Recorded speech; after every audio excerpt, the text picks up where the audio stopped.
Top quality और consistent performance के लिए सिर्फ सिल्वर पंप नाम याद रखना। ಭಾರತದ ಪ್ರತಿದಾಳಿಗೆ ಪಾಕಿಸ್ತಾನ ಬೆಚ್ಚಿ ಬಿದ್ದಿದೆ. ಬೆಳಗ್ಗೆ 10 ಗಂಟೆಗೆ ಭಾರತೀಯ ಸೇನೆ ಸುದ್ದಿಗೋಷ್ಠಿಯನ್ನು ನಡೆಸಲಿದೆ.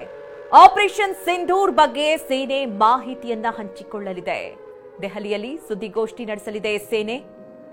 ಸಂಪೂರ್ಣವಾದ ಮಾಹಿತಿ, ಈಗ ಸದ್ಯದ ಪರಿಸ್ಥಿತಿ ಕುರಿತಂತೆ, ಜೊತೆಗೆ ಭಾರತ ಎಲ್ಲೆಲ್ಲಿ ದಾಳಿ ನಡೆಸಿದೆ, ಯಾಕೆಂದ್ರೆ ಈಗಾಗಲೇ ಪಾಕಿಸ್ತಾನ ಆ ಸೇನೆ ಒಂದಷ್ಟು ಆರೋಪಗಳ ಸುರಿಮಳೆಗೈತಾ ಇದೆ.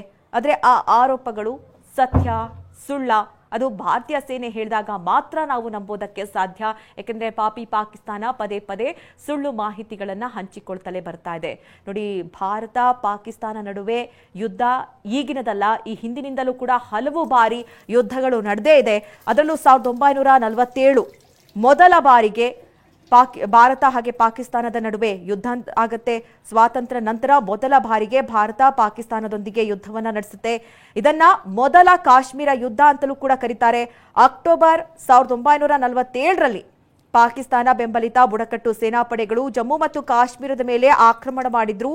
ಇದಕ್ಕೆ ಪ್ರತಿಯಾಗಿ ಮಹಾರಾಜ ಹರಿಸಿಂಗ್ ಜಮ್ಮು ಮತ್ತು ಕಾಶ್ಮೀರವನ್ನ ಭಾರತೀಯ ಒಕ್ಕೂಟಕ್ಕೆ ಸೇರ್ಪಡೆ ಮಾಡ್ತಾರೆ.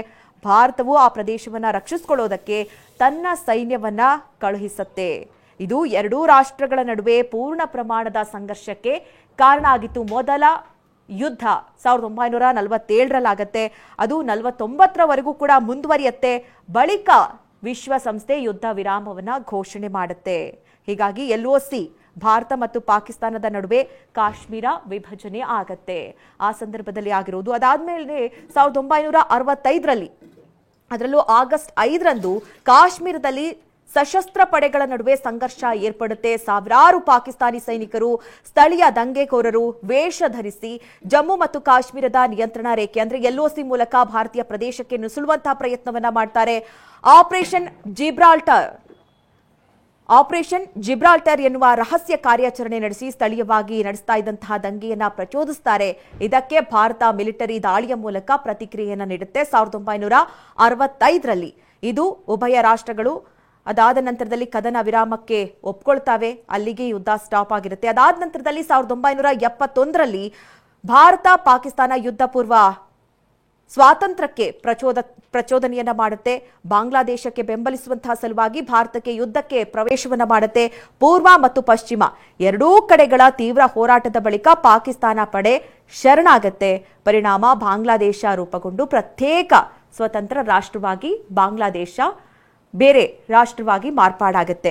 ಅದಾದ ನಂತರದಲ್ಲಿ 1999ರಲ್ಲಿ ಕಾರ್ಗಿಲ್ ಯುದ್ಧ ಆಗತ್ತೆ. ಹಾಗೆ 2016ರಲ್ಲಿ ಉರಿ ದಾಳಿ ಆಗುತ್ತೆ. ಅದು ಕೂಡ ಪಾಕಿಸ್ತಾನ ಬೇಕಂತಲೇ ಕೆಣಕಿ ಬಂದು ಮಾಡಿದಂತಹ ಯುದ್ಧ.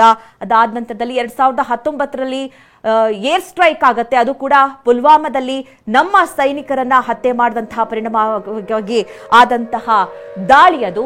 ಅದಾದ ನಂತರದಲ್ಲಿ ಈಗ ಡ್ರೋನ್ ದಾಳಿ ನಡೆಸ್ತಾ ಇದ್ದಂತಹ ಪಾಕಿಸ್ತಾನಕ್ಕೆ ಭಾರತ ಪ್ರತ್ಯುತ್ತರವನ್ನ ಕೊಡ್ತಾ ಇದೆ.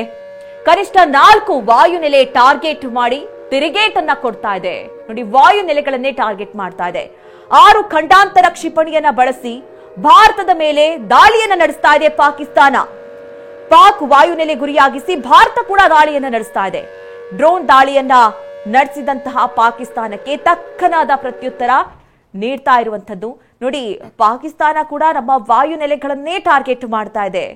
ಹೀಗಾಗಿಯೇ ಹಲವು ಮಿಸೈಲ್ಸ್ಗಳ ದಾಳಿ ಆಯಿತು, ಡ್ರೋನ್ಗಳ ದಾಳಿ ಆಯಿತು, ಶೆಲ್ಸ್ಗಳ ದಾಳಿ ಆಗ್ತಾ ಇದೆ. ಇದೆಲ್ಲ ದಾಳಿಗಳ ಮಧ್ಯದಲ್ಲೂ ಕೂಡ ಭಾರತ ಅದನ್ನ ವಿಫಲಗೊಳಿಸುವಂತಹ ಯತ್ನವನ್ನ ಮಾಡ್ತಲೇ ಇದೆ. ಹಾಗೆ ಜೊತೆಗೆ ಭಾರತ ಕೂಡ ಸುಮ್ಮನೆ ಕೂತಿಲ್ಲ.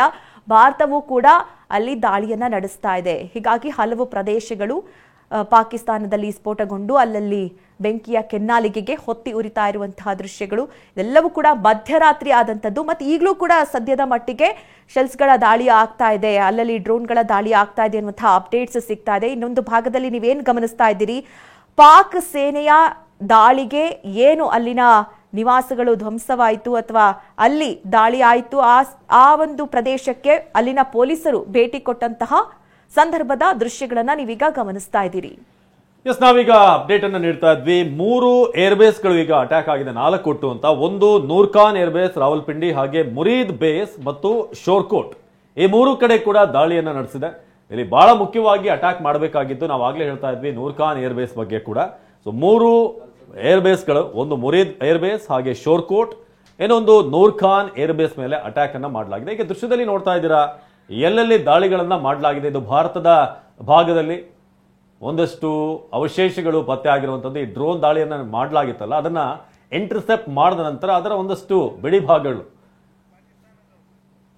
ಸೊ ಪಾಕಿಸ್ತಾನದ ಡ್ರೋನ್ನ ಪೀಸ್ಗಳು ನೋಡ್ತಾ ಇದ್ದೀರಿ, ಈಗ ಅವಶೇಷಗಳು ಅಲ್ಲಲ್ಲಿ ಬಿದ್ದಿರೋದು. ಸೊ ಅದರ ಎಕ್ಸ್ಕ್ಲೂಸಿವ್ ದೃಶ್ಯವನ್ನು ನಿಮಗೆ ತೋರಿಸ್ತಾ ಇದ್ದೀವಿ. ಸೊ ಅಲ್ಲಿನ ಈ ಗದ್ದೆ ಜಮೀನುಗಳೆಲ್ಲ ಕೂಡ ಬಂದು ಬಿದ್ದಿರೋದು. So back to back drone attack ಅನ್ನ ಮಾಡಿತ್ತು.